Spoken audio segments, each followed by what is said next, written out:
the first 30 days, I think it's important for people to understand, regardless of what kind of background life you have, how healthy you are likely going to experience a range of symptoms that might seem PTSD like. For example, you might be ruminating about the event and you might see images in your mind. You might have some nightmares. You might have kind of an exaggerated startle response.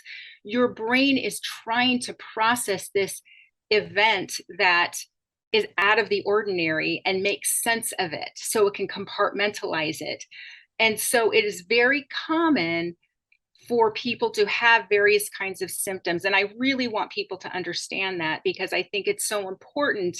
They interviewed people at West Point graduates, and they had all heard of PTSD. No one had heard of post-traumatic growth. And so it's just a very few people had. So it's just one of the things I think of people who fare better are people who understand that, okay, some of what I'm experiencing right now is pretty normal, and that it doesn't feel okay, but it is okay that I'm having these kind of weird reactions that I wouldn't in my normal life had this event not happened.